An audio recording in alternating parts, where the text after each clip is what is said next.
according to the media,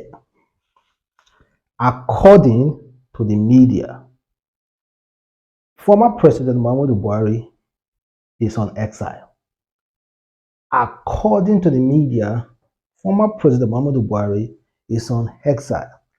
It's not a federal exile, but a personal exile because he can't stay in his state, Katsina State. According to the Business Day, they said how insecurity in Katsina pushed Buhari into exile to UK. Not just only that, other media as well reported similar stuff that Buhari cannot stay in his home country. In his home state, I said country, Buhari no fit stay for his home state, Katsina State, because of insecurity. Buhari, former president, no fit stay for his own state because of insecurity. I'm going to address that best way I can, and if it's true or not, according to the media. Although the Buhari spoke person said all those rumors are lies that Buhari is currently in Nigeria. And actually, Buhari is in Nigeria currently. There's a video that shows him arriving in Nigeria. There's a former President Buhari back to Nigeria. Saw the bags and everything. So Buhari is currently in Nigeria. I think this is Abuja. So I want to see video of him in Katsina, in his farm. The people will actually believe that indeed Buhari is safe in Nigeria. He said people talk. If you not disturb too much on Nigeria, thank God say you get neighboring country Niger. You go suffer pack a low, go Niger, go relax. Himself he talk. I'm not the one that said, oh, he said this. Oh, that's exactly what he said. And there are videos to back it up. There are medias to back it up. And according to Baba Ahmed said, no president will beat Buhari's record of incompetency.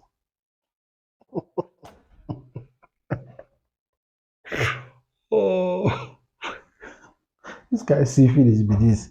No president will beat Buhari's record of incompetence.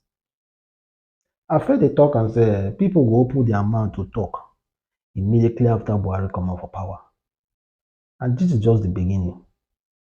They will downplay that man's achievement. They will downplay everything about that man. And if you check, majority of them not be saying a lie. Let's be honest. Then check this out.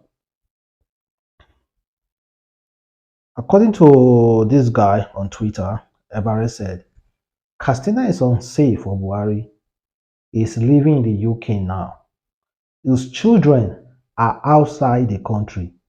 These are people that built a new Nigeria. Katsina citizens are still living in Katsina with its insecurity. Again, tribalism in election helps no one. Tribalism in elections help no one. Then, Mahdi Shehu said, Buhari fled way and on the run, leaving behind 80% of Katsina population in abject poverty, penury, degradation.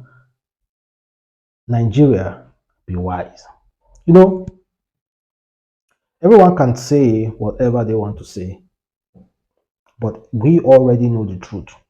Even if you're in Nigeria, it's difficult for you to speak out because actually this claim there's freedom of speech, but freedom after speech is what is not guaranteed. Everyone, you know the truth. So is Buhari on the run? Well, I don't know.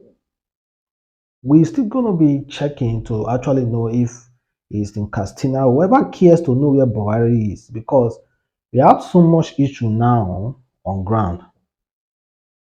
The subsidies removal, the hunger, the food crisis. Honestly, President Muhammadu Buhari is not something that I should be even dwelling on at all.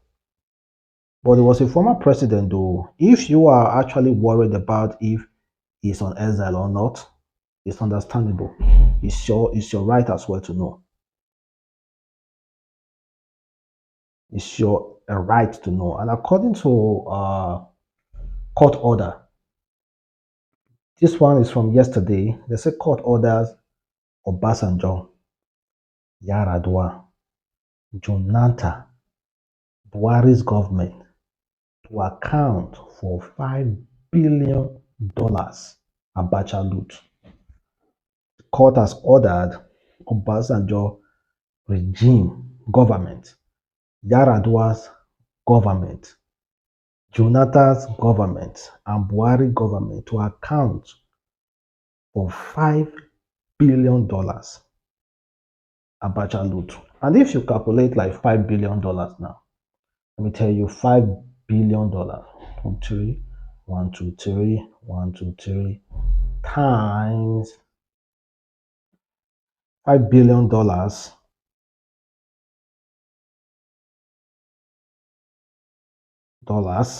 naira.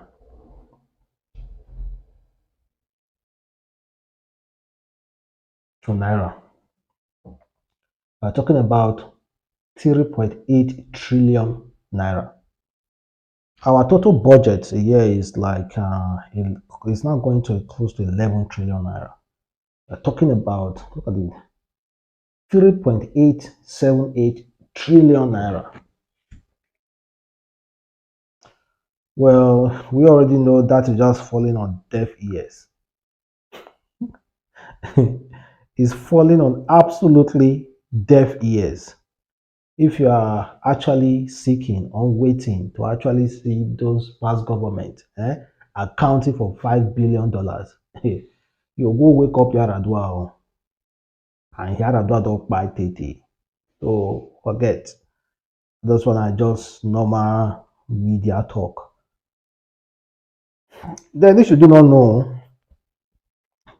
maybe you are hearing it from me first. Tinubu is now the new ECOWAS chairman.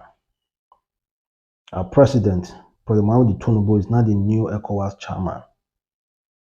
And although you might downplay the whole scenario, if you check it very, very well, when it comes to political grounds, that man is greatly influential. Greatly. He's a real definition of a politician. You know, when he was sworn in, you saw the numbers of Africa presidents that attended that ceremony when he was sworn in as the president.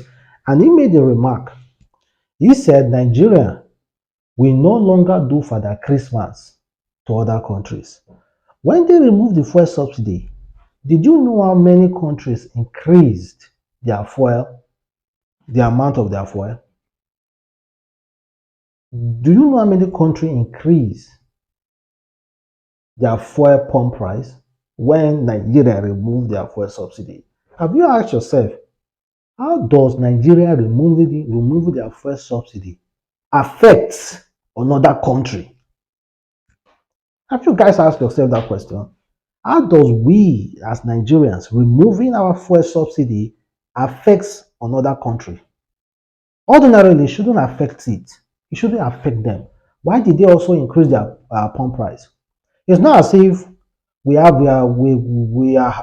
currently witnessing global change of crude oil. No, we just remove fuel subsidy and it affects like 5 countries in Africa. I don't know, but my theory is that Nigerians were paying subsidy for other countries unknowingly because of all those marketers. That's my theory. That's my conclusion. I might be wrong, but that's my conclusion because I don't know how it affects them, except if there's another mathematics somewhere, a clause somewhere in our fuel calculation that is there, that is legal, and we do not know about it. And let them clarify it. But my theory so far is that forget Nigerians were paying subsidies. So Tinubu is the new ECOWAS chairman. I pray being the new ECOWAS chairman will bring a lot of goodness to Nigeria. That's my prayer. Like Nigeria, we cannot survive like this. We can't. Everything is high. We can't. We need all the help we can get. It's not as if ECOWAS is helping us, because a lot of people believe that ECOWAS is just a formulation of a bunch of corrupt presidents. I'm not the one. A lot of people believe that. After all, there are so many judgments they have given. No one. So many judgments, and many of them are not being carried out. Then to end this video, there was an incident that happened in Nigeria recently. Some court members wanted to do their annual ceremony, and police arrested a cow meant for that particular court day. Celebration in Osun State. They wanted to do a court day in Osun State, and they bought cows and drink. Police heard about it, and they seized the cow. Una get money take buy cow want do court day in Nigeria. For all those issues wey dey happen, see, no be everybody in Nigeria palava dey affect o. There are people who do not care. They just want to go about their life, enjoy themselves, do their courtesan jejely, kill people, do ritualism, all those kind of stuff. Well, I'm glad that cow was seized. And I think that cow should be butchered and give it to the poor. But thank you guys for watching. Support again, Adamslink. Have a wonderful day. Stay blessed.